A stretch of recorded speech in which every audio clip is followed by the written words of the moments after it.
Wayahudi kwa sababu wamekuta sifa za huyo mtume kwenye kitabu chao, wakasema madam katajwa kwenye kitabu chetu na kitabu chetu ndo cha mwanzo, atakuwa ni mtu wetu huyu, atatoka kwenye familia zetu za Banu Israeli, tutamkubali. Wakristo nao wakasema kitabu chetu ndio kipya, the latest kuliko Taurati. Kwa hivyo Taurati yenu iko outdated kwa sababu Injili ipo, imekuja kunyoosha ambayo mmeharibu. Na madamu huyu mtume katajwa kwenye kitabu chetu ambacho ndo kimekuja mwisho, atakuwa ni wetu sisi, ni Mkristo. Kwa hivyo tamaa zao na kuto kufarakana, walikuwa kila mmoja anaaminisha atakuwa wetu. Sasa angelikuwa katoka kwa Banu Israeli, wangembinafsisha na huyo mtume wenyewe, akasema nyinyi wa Kristo mtume huyu hawahusu, ni wetu.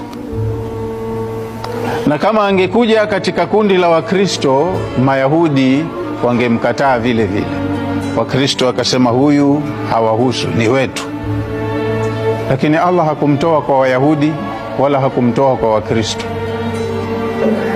Huyo mtume mwenyewe akamtoa kwingine kabisa ambako hakuna mivutano, hakuna mushkili. Huwa alladhi, yeye Allah ndiye ambaye ba'atha fil ummiyina rasula, amepeleka mtume wake kwenye mji wa watu wasio na kisomo. Huko kwa ummiyin akatolewa mtume huyu, pamoja na kwamba anaitwa an-nabiyul ummiyu, na katajwa hivyo kwa wasifu huo huo kwenye Taurati na Injili, lakini yeye ndo kaandaliwa awe mwalimu wa ulimwengu mzima. Kwa hiyo kaja na miujiza yake na ishara ambazo zimetajwa kwenye Taurati na Injili, wakazifahamu. Hapa ndipo walipotofautiana, kwa sababu kumbe katoka kwa Waarabu. Huyu sisi hatumkubali. Wayahudi wakamkataa kwa sababu ya ubaguzi, baghiyan bainahum, ni kile kibri cha kutaka kila mtu mimi ndo mimi, akipewa mwingine asiyekuwa mimi sikubaliani naye.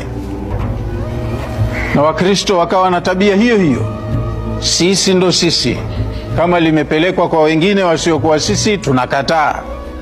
Lakini wale ambao nyoyo zao zilikuwa zimemili kwenye haki, ukweli walipouona walikubaliana nao, kutoka kwa Wayahudi na kutoka kwa Wanasara.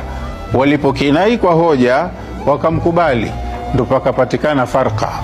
Kuna Mayahudi ambao wameng'ang'ania Uyahudi wao, hawautaki Ukristo na wakaukataa Uislamu, na kuna Wakristo waliong'ang'ania Ukristo wao, wakaukana Uyahudi na wakaukana Uislamu, wakaenzi Ukristo wao. Kwa hiyo ndo pakapatikana hizo farqa. Hakukuwa na sababu kwa nini wasikubali, wasinyenyekee, wakati haki na dalili zake zote walizonazo imewathibitikia mbele yao. Kwa hiyo ulipowajia huo ubainifu, hapa ndo wakafarakana, pakapatikana firaq chungu nzima.